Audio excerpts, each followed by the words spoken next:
नमस्कार.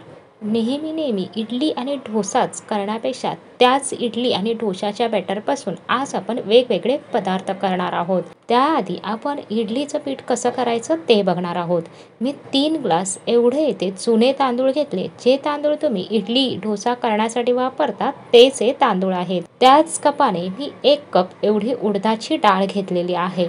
डाळ आणि तांदूळ आपल्याला स्वच्छ पाणी येईपर्यंत धुवून घ्यायचे. डाळ आणि तांदूळ आपल्या इथे धुवून झालेत. झाकण ठेवून आपल्याला 6 ते 7 तास हे भिजत ठेवायचे आहेत. डाळीमध्ये मी पाव चमचा एवढी मेथी घालून घेतली.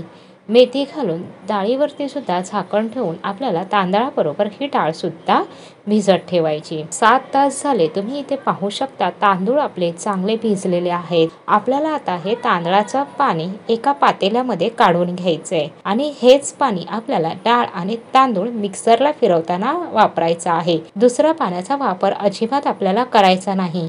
इथे आता तांदळातलं पाणी मी काढून घेतलंय. डाळीमधलं पाणी सुद्धा आहे ना, ते सुद्धा आपल्याला काढून घ्यायचं आहे. ज्या पातेल्यामध्ये तांदळाचं पाणी काढून घेतलं ना, त्याच पातेल्यामध्ये मी हे डाळीचं सुद्धा पाणी काढून घेते. थोडंसं पाणी शिल्लक राहिलं तरी सुद्धा चालेल, पण जास्तीचं पाणी आहे ते आपल्याला काढून घ्यायचंय. सुरुवातीला मिक्सरला आपल्याला डाळ फिरवून घ्यायची. डाळ फिरवताना काढलेलं पाणी आहे तेच आपल्याला घालून घ्यायचं. पाणी आपल्याला डाळ आणि तांदूळ मिक्सरला फिरवताना जास्त घालायचं नाही का, ते मी तुम्हाला पुढे सांगणार आहे. आपली इथे डाळ मिक्सरला फिरवून झालेली आहे. एका भांड्यामध्ये आपल्याला हे डाळीचं पीठ काढून घ्यायचे. उरलेली उडदाची डाळ आहे ती सुद्धा मी सगळे मिक्सरला फिरवून घेतली. ज्या मिक्सरच्या भांड्यामध्ये आपण पहिली डाळ फिरवली त्याच मिक्सरच्या भांड्यात आपल्याला तांदूळ घालून ते सुद्धा मिक्सरला फिरवून घ्यायचे. मी इथे मिक्सरच्या भांड्यात तांदूळ घालून घेतले. डाळ आणि तांदळामधलं पाणी काढून ठेवले ते पाणी मी इथे घालून घेतलं. पाणी घालताना अगदी थोडं लागेल तसंच घालून घ्या. मी आता इथे सगळे तांदूळ मिक्सरला फिरवून त्याचं पीठ तयार करून घेतले. शेवटी जे तांदूळ राहतील ना, त्यामध्ये आपल्याला अर्धा वाटीचे कांदा पोहे करण्यासाठी पोहे घेतो ना, ते घालून घ्यायचे. हे पोहे मी 1 तास आधी धुवून भिजत ठेवले होते. तुम्हाला हवं असल्यास तुम्ही हे पोहे तांदळाबरोबर सुद्धा भिजत ठेवू शकता. इथे आता थोडंसं पाणी घालून तांदूळ आणि पोहे मिक्सरला आपल्याला फिरवून घ्यायचे आहेत. ज्या मिक्सरच्या भांड्यात आपण डाळ आणि तांदूळ फिरवून घेतली त्या मिक्सरच्या भांड्यात थोडंसं पाणी घालून ते पाणी मी आता या पिठामध्ये घालून घेतले. पीठ फेटताना अजिबात चमच्याचा वापर न करता आपल्याला पीठ आहे ते हातानेच फेटून घ्यायचे. हाताने पीठ फेटल्यामुळे हाताची हीट असते ती त्या पिठाला मिळते, छान फुलून येतं.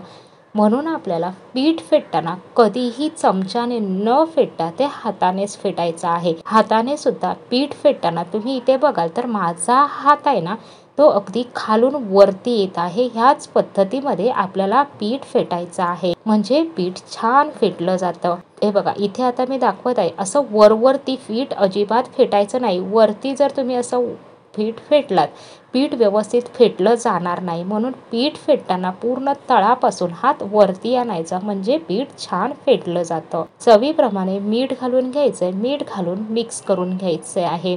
मीठ तुम्ही पीठ फेटणार तेव्हाच घातलं तरी सुद्धा चालेल. तुम्ही इथे पीठ बघू शकता. मी इतपत असं हे घट्ट ठेवलेलं आहे. ह्यापेक्षा जास्त घट्ट आणि सैल करायचं नाही. पीठ जर इतपत तुम्ही बघू शकता इथे स्क्रीनवरती, इतपत जर तुम्हाला घट्ट ठेवलात ना, पीठ फुलायला चांगली मदत होते. सैल जर जास्त पीठ ठेवलं ना तरी सुद्धा पीठ चांगलं फुलून येत नाही. इडलीचं पीठ करताना, डोशाचं पीठ करताना ह्या छोट्या टिप्स आपण फॉलो केला ना तर तुमचं पीठ पावसाळा असू दे, उन्हाळा असू दे किंवा हिवाळा असू दे, पीठ तुमचं छानच फुलून येईल. तुम्ही इथे बघू शकता इतपत हे पीठ घट्ट असं आहे.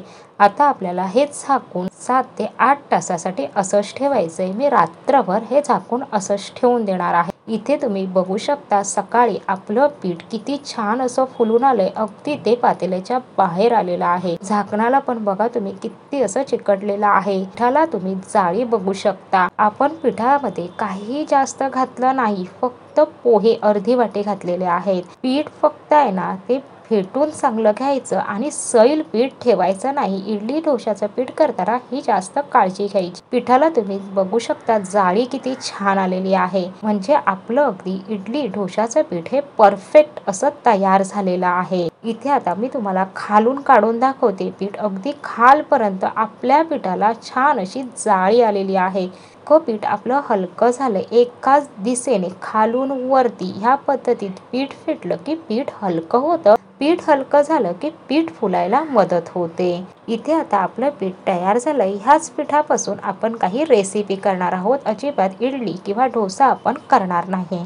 4 चमचे एवढं पीठ काढून घेतले. असं जास्तीचं जरी पीठ तुम्ही केलं असेल, सकाळी जरी इडली किंवा डोसा केला असेल तर संध्याकाळी नाश्त्याला करायचं असेल किंवा दुसऱ्या दिवशी जर काय नाश्ता बनवायचा असेल ना, त्यावेळेस सुद्धा तुम्ही असा वेगळा नाश्ता बनवू शकता. म्हणजे रोज रोज तोच नाश्ता खाण्यापेक्षा. 4 चमचे मी पीठ घेतले, त्यामध्ये 2 चमचे बेसन घातले, एक मध्यम साईजचा कांदा बारीक चिरून घेतला तो घालून घेतला, 2 चमचे कोथिंबीर, अर्धा इंच आलं किसून घातले, छोटा पाव चमचा हळद, एक हिरवी मिरची, चवीनुसार मीठ घालून मिक्स करून घ्यायचं आहे. पीठ छान मिक्स करून घेतलं. ह्यामध्ये आपल्याला थोडंसं पाणी घालायचंय. पाणी जास्त नाही, अगदी 2 टेबलस्पून एवढंच पाणी मी इथे घालून घेतलेलं आहे. पाणी घालून मिक्स करून घेतलं. मिक्स करून झाल्यावरती पाहू शकता इतपत मी असं हे घट्ट ठेवलेलं आहे. आपण ह्या पिठापासून छान भजी करणार आहोत. अगदी 2 चिमटीच आपल्याला बेकिंग सोडा घालायचा आहे. अर्धा चमचा त्यावर पाणी घालून घेतलं आणि एका डायरेक्शनमध्ये मी हे मिक्स करून घेतलेलं आहे. आपला इथे बेकिंग सोडा पिठात चांगला मिक्स करून झाला. तेल चांगलं गरम करून घेतलेलं आहे.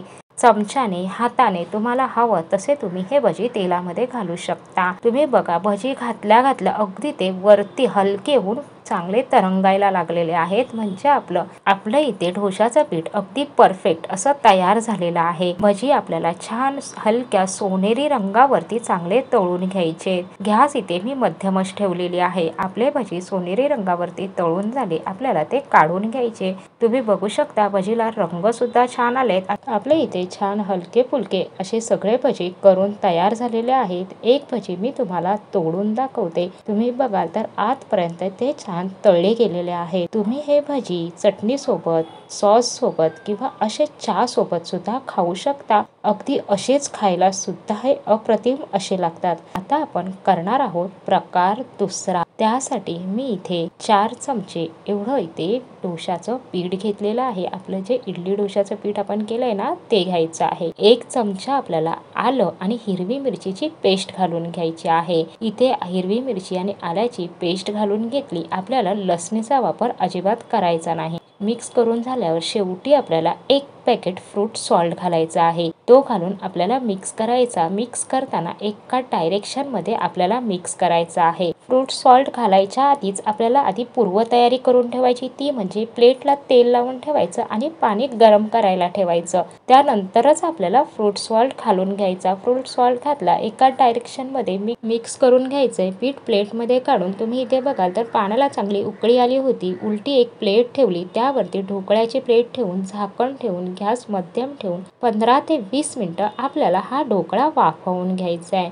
इथे आता 20 मिनिटं झाले, झाकण काढून घेतलं. ढोकळा आपला वाफवला का ते चेक करूया. सुरी घालून बघितली, तुम्ही बघाल तर सुरीला अजिबात पेटत नाही. म्हणजे आपला ढोकळा चांगला वाफवला गेला आहे. ढोकळा आपल्याला चांगला थंड करून घ्यायचा. तुम्ही इथे बघू शकता ढोकळ्याच्या कडा सोडवला नाही तरी सुद्धा अगदी साईडने ढोकळा सुटलेला आहे. तुम्ही इथे बघू शकता ढोकळ्याला वरूनच किती छान अशी जाळी आलेली आहे. कडा जरी सुटलेला दिसत असतील तरी सुद्धा सुरीने एकदा आपल्याला त्या सगळ्या मोकळ्या करून घ्यायच्या आहेत. म्हणजे ढोकळा प्लेटपासून सोडवून घ्यायचा. तुम्हाला हव्या त्या आकारामध्ये तुम्ही हा ढोकळा कट करून घ्या. पण मी असा थोडासा त्रिकोणी मोठाच अशा ह्या ढोकळ्याच्या फोडी ठेवलेल्या आहेत. ढोकळा मी तुम्हाला एक प्लेटमधून काढून दाखवते. तुम्ही बघाल तर ढोकळ्याची जाळी बघाल ना, तर जाळी बघूनच तुम्हाला समजेल की ढोकळा किती सॉफ्ट झालाय. अगदी आपल्या इडली डोशाच्याच बॅटरपासून आपला इथे मऊ लुसलुशीत जाळीदार खाताना घशाला न अडकणारा ढोकळा तयार झालाय. मग नेहमी इडली डोशाच का बनवायचा? तुम्ही अशा वेगवेगळ्या रेसिपी बनवून बघा. ढोकळ्याची जाळी बघितली असेल त्यावरूनच समजलं असेल ढोकळा किती छान तयार झालाय. इथे मी 2 चमचे तेल गरम करून घेतले. त्यामध्ये मी राई, जिरं, हिरव्या मिरच्या, कढीपत्ता घालून घेतला. आपल्याला ही फोडणी आता ह्या ढोकळ्यावरती घालून घ्यायची आहे. तुम्हाला हवं असल्यास तुम्ही हा ढोकळा जेव्हा वाफवायला ठेवला ना, तेव्हाच तुम्ही वरून थोडासा सांबार मसाला किंवा पावभाजी मसाला तुमच्या आवडीनुसार किंवा घरात जे लाल तिखट मसाला असतो ना, तो घातला तरी सुद्धा चालेल, तुमची चॉईस. तसा केला ना तरी सुद्धा मग ढोकळ्याबरोबर चटणीची आवश्यकता लागत नाही. मी ढोकळा तुम्हाला मध्ये तोडून दाखवते. तुम्ही ते बघू शकता. तोडतानाच बघा आतपर्यंत किती छान जाळी आहे आणि तोडताना समजतंय की ढोकळा किती मऊ सूत हलका असा झालेला आहे. छान जाळीदार डोसा इडलीच्याच बॅटर पासून आपला इथे दुसरी रेसिपी ढोकळा सुद्धा तयार झाली. आता आपण करणार आहोत आपली तिसरी रेसिपी. त्यासाठी मी इथे 4 पळी एवढं पीठ काढून घेतलंय. तुम्हाला नाश्ता जेवढा करायचा आहे त्यानुसार तुम्ही पीठ घ्या. इथे आता 4 पळी एवढं मी पीठ घेतले. त्यामध्ये आपल्याला अर्धा वाटी एवढा रवा घ्यायचा आहे. रवा इथे तुम्ही जाडा बारीक कोणताही घेऊ शकता. रवा घालून आपल्याला मिक्स करून घ्यायचा आहे. रवा मिक्स करून झाला की आपल्याला ह्यामध्ये 1 चमचा तांदळाचं पीठ घालून घ्यायचं आहे. 1 चमचा एवढं मी ते तांदळाचं पीठ घालून घेतले. पाण्याचा वापर अजिबात आपल्याला ह्यामध्ये करायचा नाही. तांदळाचं पीठ घालून सुद्धा मिक्स करून घेतलं. तांदळाचं पीठ मिक्स झालं की आपल्याला आता ह्यामध्ये 1 हिरवी मिरची बारीक चिरून घेतली, ती घालून घेतली. अर्धा चमचा जिरं घालायचं आहे. 7-8 कढीपत्त्याची पानं बारीक चिरून घेतली, ती घालून घेतली. अर्धा इंच आलं किसून घातले. 2 चमचे एवढी कोथिंबीर घालून घेतली. चवीनुसार मीठ घालून घ्यायचं आहे. 1 बटाटा उकडून किसून घेतलाय, तो घालून घ्यायचा आहे. बटाटा आपल्याला उकडून किसूनच घ्यायचा आहे, म्हणजे बटाटा म्हणजे अजिबात गुठळी राहता कामा नये. आता आपल्याला हे सगळं मिक्स करून ह्याचं पीठ आहे ना ते तयार करून घ्यायचंय, म्हणजे छान डो तयार करायचा आहे. पाण्याचा वापर अजिबात आपल्याला करायचा नाही. तुम्हाला जर असं वाटलं की जास्त तुमचं इडली डोश्याचं बॅटर सैल आहे तर तुम्ही 1/2 चमचा तांदळाचं पीठ अजून वाढवा. आपण पळीला तेल लावून घेतलंय. आपण मेंदूवडे करतोय. तुम्हाला हाताने जमत असतील तुम्ही हाताने करू शकता, पण ज्यांना मेंदूवडा हातावरती व्यवस्थित करता येत नाही किंवा ज्यांना तेलामध्ये सोडायची भीती वाटत असेल त्यांनाच मी ही पद्धत दाखवत आहे. तुम्ही अशा पळीला तेलाचा हात लावून घ्या. नंतर पळीवरती मेंदूवडा करून तो चमचा तुम्ही असा तेलावरती धरा. अगदी तुम्ही बघाल मेंदूवडा चमच्याने सोडलेला आहे. अगदी सहज मेंदूवडे तुम्ही असे करू शकता जर तुम्हाला मेंदूवडा तेलात सोडायला भीती वाटत असेल. छान तेल कडकडीत गरम करून घेतलं. गॅस मध्यम केला की नंतर आपल्याला मेंदूवडे घालायचे आहेत. दोन्ही बाजूने छान सोनेरी रंगावरती आपल्याला हे तळून घ्यायचे. तुम्ही इथे मेंदूवडा जेव्हा तेलात घातला तेव्हाची साईज आणि आताची साईज बघू शकता. मेंदूवडा आपला असा छान फुलून आलेला आहे. इथे तुम्हाला मी अजून एक मेंदूवडा करून दाखवते. अगदी चमचा तुम्ही बघाल तेलात धरला की मेंदूवडा सहज तेलामध्ये सुटला जातो. दोन्ही साईडनी छान तळून घेतला. मेंदूवडा दिसायला सुद्धा छान दिसत आहे आणि छान तसे फुलून आलेले आहेत. आपले इथे सगळे मेंदूवडे तयार झालेत. एक मेंदूवडा मी तोडून दाखवते. छान आतपर्यंत ते तळले गेलेले आहेत आणि छान सॉफ्ट असे आपले हे मेंदूवडे तयार झाले. तुम्ही चटणी बरोबर सांबार बरोबर खाऊ शकता. हे मेंदूवडे गरम गरम खायला खूप छान लागतात. तुम्हाला रेसिपी आवडल्या असतील तर कमेंट करायला विसरू नका.